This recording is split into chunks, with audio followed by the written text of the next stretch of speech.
it's overwhelming, but it's also our jobs. Mm-hmm. Our job is only going to get harder. It's worrisome.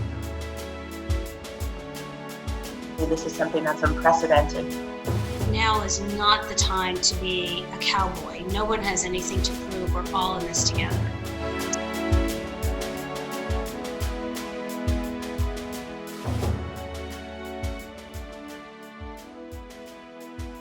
Welcome to Reporting from the Frontline of a Pandemic. I'm Krystin Beaulieu, and I spoke with Justin McLeod, who was a reporter for many years and is now the Director of Marketing and Public Relations for Roanoke City Schools in Virginia. We talked about all of his roles and responsibilities during this pandemic and why his job means so much now than ever before. Here's what he had to say. So I run the community relations department for Roanoke City Schools, and part of that is marketing, social media, communication, working with the news media and so forth, as well as doing a lot of, on the community relations side, helping to raise money to help support our children, whether it's our homeless students or students who need pack a snack and food on the weekends and so forth. So are you kind of putting out memos, putting out stories about what the school systems are offering right now for students and how to kind of help them? When I think about your job title, maybe I'm thinking that you just help get resources to students while they're making this transition from going from learning in the classroom to now learning online. Yeah, so I'm probably more of the person on the communication side. I'm not the brains who putting the content together in terms of what students are learning from home and so forth. But I'm the person who would help communicate that, hopefully in a timely and concise manner. We typically, since this has started, have had nightly robocalls to parents and staff, and so I often write those robocalls. I also deliver them, so you hear my voice and so forth. And I also run the social media channels for the district. That's Instagram, Twitter, and Facebook. And so everything that we're posting or that's in the robocall is also posted on our social media channels and our website. And since we have a growing Spanish population here in Roanoke, everything is translated into Spanish too. I certainly don't do that, but I lead that team to make sure that that's happened. And the goal is to try to communicate as often as we can in a manner that everybody can understand. So you said that you'll come out on social media and you will put the stories out and you'll put some things out for the whole community to kind of read. What would be an example of something like a social media post that you would handle? So it's a couple of things. One has been the information about delivering food. So even though the schools have been closed now for several weeks, we are still delivering food by bus. And so the communication would be, which days are we delivering food? Here are the bus routes. Make sure you look at them. But there's also the education part of it. For several weeks now, I've been recording videos with our teachers doing mini lessons that any child can probably do at home. And so I will post those on social media as a way, because we now understand that all of our parents are essentially teachers and they're homeschooling their children. So these are ways that they can, I think the day and age of people just going and clicking on a website are over. And so to have our teachers, who are sort of the faces of the district, be able to do videos is something that our parents really appreciate. On the other side of that, I also think it's very important to highlight the people who have been literally putting their lives on the line to deliver this food to children. So I make a point to visit all the sites and try to take as many pictures as I can of these. I don't want to say volunteers, because when we use the word volunteer, people think they're not getting paid. They are being paid. That includes our staff, as well as Sodexo Magic, who is the food provider for Roanoke City Public Schools, as well as Durham School Services, which handles transportation for the district. And that's been very popular on our social media channels, highlighting these folks. Yeah, sounds like you have a very important job. I'd like to think so. I'm now that I like to think, because I was in front of the camera for many years, I'm now the behind the scenes guy. Mm-hmm. And so I like to highlight and showcase all the great things other people are doing. Yeah. And I was thinking when you were talking about the teachers maybe putting out videos, you yourself doing the videos, could definitely help for people who are more visual learners. So like you said, not everything is on a website, not everything is just you click around and you kind of teach yourself, especially, I think I saw in our emails, you are with Kay all the way through 12th grade. Correct. So, to help with visual learners and with the videos, I mean, taking care of K through 12th grade, there are probably many students who learn different ways. So I could see that being a major help. Yeah, and we do have the traditional teachers who are conducting lessons online. I'm certainly not taking anything from what they're doing. And because the majority of our students live below the poverty line, a major concern for us is internet access. Mm-hmm. And so in addition to providing online learning, if folks don't have internet, we print everything. Wow. Which is a huge undertaking as well, because we want our students to learn, period, whether that's online or the old-fashioned way on paper. Mm-hmm. How have you had to adjust the way that you have had to work in these past I know here it's been kind of going on for about 3 weeks where we've kind of all been home and in quarantine. So how have you kind of had to adjust your daily life since all of this kind of started? I'm actually working more hours than I ever have before. Wow. Most of our teachers have been home for several weeks. I've been going into the office every day. Not this week because we're technically on spring break, but I've been easily putting in 9-10 hour days. And I think I mentioned to you, we've been doing daily robocalls. Some of those are even on weekends. So wow. I've been extremely busy. It's been probably the most stressful I've had since I started this job 8 years ago. That's why I make a point to go on a nightly walk, because I just have to let it go. Because in addition to doing all this work, you do have to deal with the people on social media who want to criticize, who think they can do your job better than you can, and so you just need to put it all out for like an hour and just go for a walk, and that's a great way to clear my head.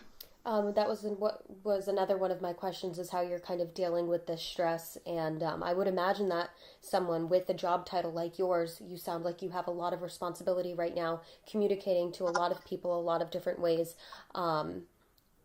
You necessarily aren't someone who this is allowing to take a little bit of a break. So yeah, going on those nightly walks and taking an hour to yourself is probably really important for you.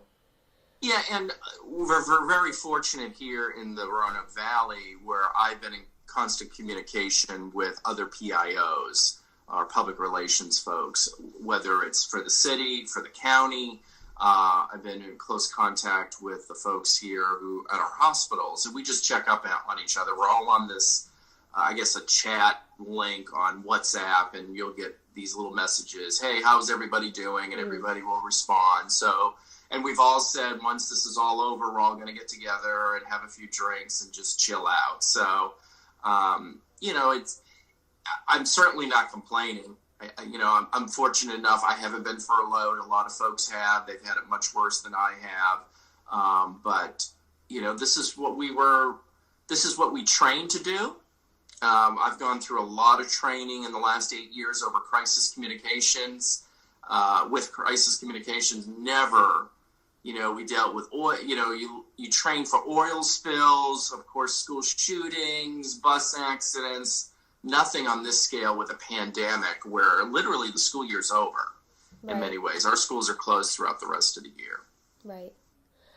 So I know you used to be a reporter. So what has surprised you the most about when you turn on the news and how they are covering news now? An example of this would be, it surprises me the most that now weathermen have been doing the forecast from their backyard, or so I guess what has surprised you the most, considering how the newsroom works when it comes to. Yeah, I give them a shout out for all the creativity. Here, one of our anchors is broadcasting from his house, and he's created a little mini studio with a widescreen television behind him with the graphic of the station, and he's got an old-fashioned mic in front of him that, people would remember from the Larry King days. So that's been really kind of cool to watch. We've had to figure out these Zoom interviews. I mean, the superintendent, we had to do one of those one day, and lucky enough, and I don't know if you can tell, but the phone is actually on a tripod here. This is something that I've purchased about a year ago, and it's been a godsend, but especially during this. So when the superintendent is doing an interview, I can just set it up here on the tripod. So it can still at least look halfway decent, because as you know, nobody looks good in a selfie, right? Mm-hmm. So. I feel you on that too. I've been kind of moving desks around and moving furniture around in my room, kind of makeshifting kind of an office space. So I hear you definitely on the creativity. So do you have any advice for any students right now, people like myself, who are interested in going into broadcast journalism, considering you do have a lot of experience in reporting? Yeah, and I guess my advice to you would almost come from the public relations side of things. Especially when you're working with schools, you're always going to have people who are going to make accusations. And they sound great, and they sound like a juicy, juicy, juicy story. And I would tell you, and I believe this to be fairly accurate based on my experience, 90% of the time they're only telling you half the truth, or they're completely lying. I would encourage these young journalists, to be more skeptical than ever, especially with what you read on social media. The problem on my side is the laws are written to protect the privacy of the child. So there's, mom could be accusing another kid of doing X, Y, and Z, and the reality is I can't really provide any information to you, even though I want to. I usually know the full story. And, we've had several cases where recently it gets out on social media and mom is making all kinds of accusations and it goes viral, and you get these messages from Pennsylvania saying how shame on you and so forth. I have been fortunate enough that I've definitely, with the veteran journalists, have been able to steer them away. And if I steer you away, it's not because I don't want a negative story. As a PR person, nobody wants a negative story. But if I try to steer you away, you could take it to the bank that I'm trying to warn you that this is truly not as what's being advertised. So be skeptical. Be skeptical. As you know, Marcia has three things. We did it 20 years ago when I was at Emerson. Believe no one, right? Yeah. Trust no one, and follow the money. It is the best advice I got at Emerson College, and it's the best advice I can give to all you young journalists. She is right on the money on that one. So you're saying if you steer someone away from a story, it might be more for the protection of the child, or more because you know the whole story? And No. Publicly, I'm not going to say anything, usually, because I have to protect the privacy of the child. If I'm trying to steer the reporter away, it's my wink and a nod to basically say, hey, this person's lying. Okay, yeah, I get what you're saying. Yeah, I mean, you can make all kinds of accusations.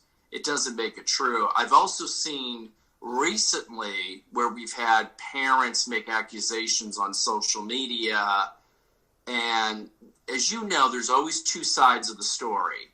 And so mom is making, let's say she's accusing of another child of touching her child. Well, the text messaging is saying something else.